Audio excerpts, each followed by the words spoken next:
bags and they're loaded in my pack. All that stress that's in my body's always driving me insane. When I'm reeling in that buzzbait, it just seems to go away. Now you see, fishing ain't a habit, it's a passion in my soul. When I'm casting and I'm smashing all these bass that are on my pole. Now for a minute or an hour, if I'm fishing then I'm fine. I just only need a second when I'm wetting up a line. So if the weather's super crappy or you might be stuck inside, search G4 Outdoors YouTube online. But as I look up and I ask, can I please just catch a break? Got my rod and my reel and I'm headed to the lake, yeah. When the bass fishing gets slow, it's always good to go to your light tackle. I like throwing on smaller rooster tails and some bigger rooster tails even. There's definitely a lot of bluegill and crappie in this lake, and usually when you're doing decent on bass, you can be able to catch crappie around the same structure going after the same small bait fish. Lewis here is giving good techniques on what not to do while fishing. Exactly. The good fish, they know where to hide. What is this?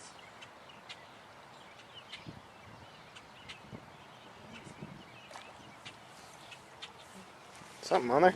Yeah. Something good. Might have himself a decent fish here. Holy shit. He's got something good on light tackle here. Oh, what's he got? I'm scared. I don't want to break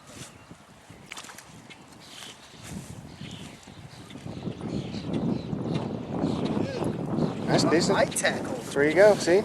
Nice. Bass fishing gets tough, slow it down, go to some lighter tackle. You're still going to catch some decent fish. It's about a, I don't know, 13-inch. Little largemouth there.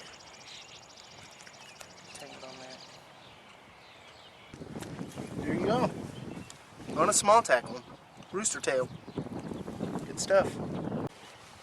Remember, even when fishing small tackle like rooster tails like this and whatnot, you know, don't limit yourself to just casting it out there and reeling it back in. Same thing with all other lures. Mix it up. Give it some rod twitch, slow it down, pause it every now and then, and get them reaction strikes from any fish that's in the area.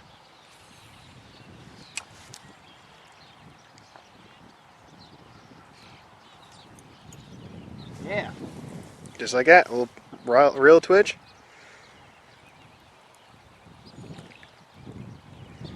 It's a little pause. Not the biggest fish in the world, but hey, you're going fishing, you don't want to not catch anything, you know. Exactly. It's actually a pretty heavy set on the gun. Not bad, a little perch.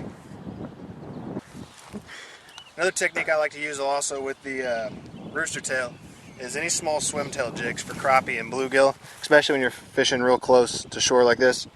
I think it's like a 1/16 jig head. I'm using the white because it shows up a lot better in the darker stained water we're fishing. I love the tail movement, you know, replicates bait fish very, very well. So, another little lure I like to use.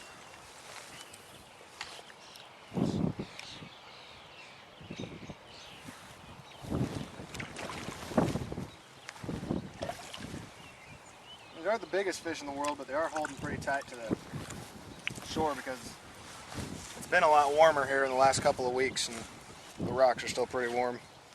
Nice little rock fish.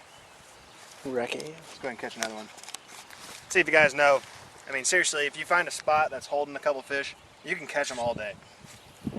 Just like he caught a minute ago, he caught a pretty decent sized bass doing this. I mean, they'll bite just like anything else.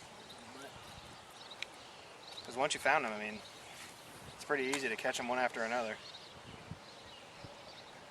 Time after time, if you will. One right there. A little bluegill. I'm saying, don't limit yourself. Especially you guys that don't go fishing all the time. Real easy stuff you can do. You know, take your kid fishing or whatever. You don't always have to go out and buy a thing of night crawlers or whatever and hack them up. So, I mean, I can use this same one and fish it all day and probably catch 30, 40 fish if I want. Maybe more. When fishing light tackle, I'm going to go through my setup, what I like to use. This is a Bass Pro Shop XPS Finesse rod. It's 6'6", real light action. Really, really, really sensitive. The reel I'm using is a Bass Pro Shop's Johnny Morris JM1000. It is extra large spool. I always recommend larger spools on your small tackle, 4-pound to 6-pound stuff. I can cast this jig head just as far as I can cast any of my larger bait tackle. I'm using 4-pound XPS fluorocarbon. It sinks, the line does, helps your lure get down there a lot easier. You'll find yourself catching a lot more fish with this setup. Some quick tips on fishing closer shore when the bite gets tough and you're reeling and they're not biting because they're not wanting to chase anything. Switch up to a bobber. And the bobbers I use are just, you know, your basic cork bobbers. I'm not a big fan of plastic. But with really light tackle, I do not like the lead weights that come on them, and the majority of them do to make them sit like this. What I do is I take a pair of pliers. The weights have a little crease right there, and I pull them right off, make them into that. Just a solid, all cork and plastic bobber. Sits usually sideways. You can see the little nibbles before you even know you got one or whatever.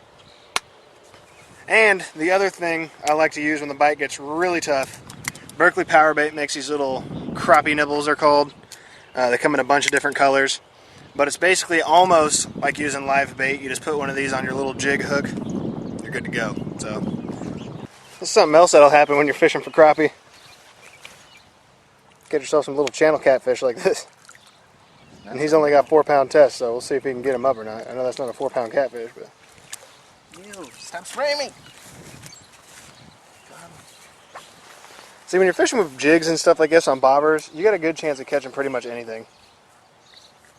Stop. And this guy right here is not a big fan of touching fish. So. I'm not. I don't even know where the hell the hook is. There it is. Doing the old over water trick. Well, that was on land, but... Sorry. What Question is, what is it? You know, I got 4-pound test on, real light tackle. I bet it's a catfish, man. It's not wanting to come up. It's probably that catfish you just fucking caught. I don't know. This one seems like it could be bigger.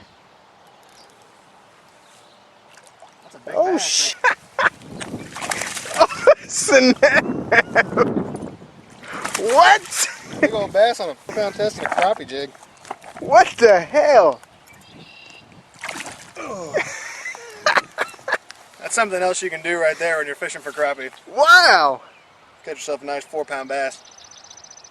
That is amazing. You think I'm joking? Live or real? Nice 4-pound bass on that little guy right there. Wow, he's just That's trying to all have I'm a little saying. snack. When the fishing gets slow, you got to slow down even more. Amazing. That was amazing. It was amazing. Amazingly awesome. Something else I want to talk about, how versatile fishing like this is. You saw that catfish he just caught. You saw that 4-pound bass that I just caught. There's like a perfect slab bluegill right there. Same lure, about 4 casts, 3 different fish. Beautiful. So have fun. Inside of the thing. I don't want to hook myself. How do you grab it, on this side or that side?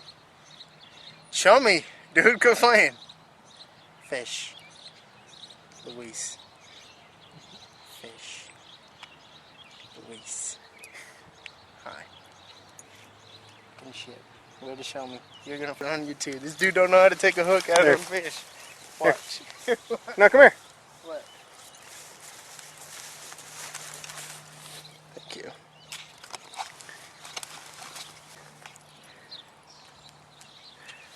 Oh yeah? How did you do that though? Like, did you grab it from the top or the bottom? Here. Turn it off. They don't need to do that. If the weather's super crappy or you might be stuck inside, search G4 Outdoors YouTube online. But as I look up and I ask, can I please just catch a break? I got my